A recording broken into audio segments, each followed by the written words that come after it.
So I'm going to show you a beginner's guide to how to resize a partition in Linux. And the first thing you're going to need is a USB Linux drive, which is what you use to install the Linux operating system.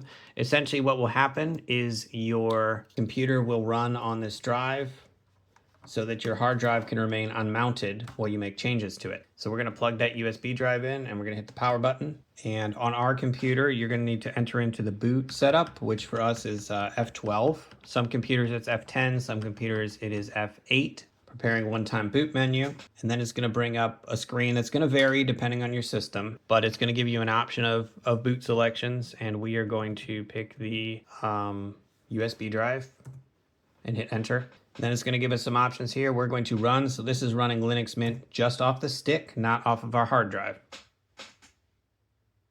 Okay, so now that we have Linux Mint loaded, and we're going to go click on the start menu, we're going to go to GParted.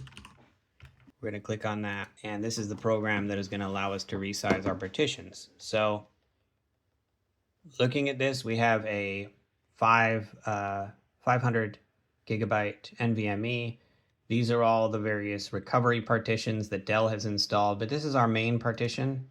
This is our Windows partition, which we still have 227 gigs on, and then we have 227 gigs on our main Linux partition. You can see the file formats. NTFS is Microsoft Windows, ext4 is Linux.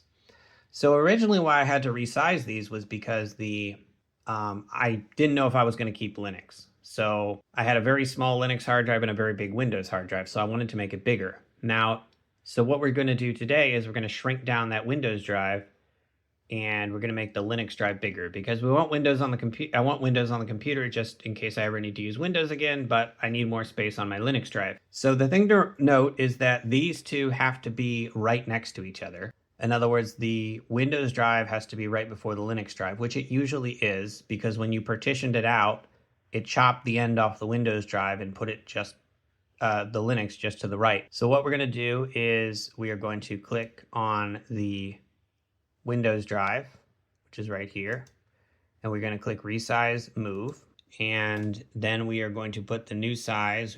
I'm just going to shrink a gigabyte off, and you can just drag the little arrows to and shrink it a little bit.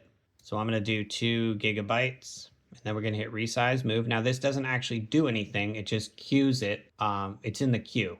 Okay, and then on this, you see now we have this little empty space in between the two. That's the extra space that we're shaving off the Windows, and we're going to put it on the Linux drive. Okay, so now we're going to click Resize Move, right click Resize Move on the Linux drive, and you see we have that space on the left.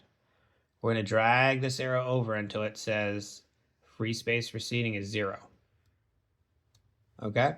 So now we're going to have a new, slightly larger drive. And there is a warning here. There is a risk. Always back up your data.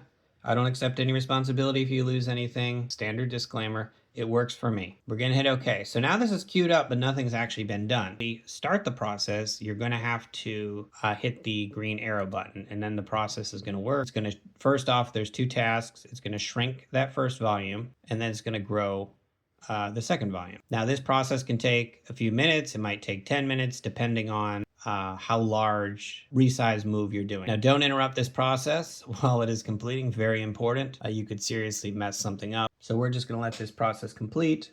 Okay, so it looks like the operation is completed, and we are going to close, and we're going to restart, and I'm going to boot into Windows, and I'm going to boot into Linux to show you that everything works. I'm going to take the USB drive out. Okay, and it looks like everything with our Windows installation is working fine. And it looks like our Linux is also working. So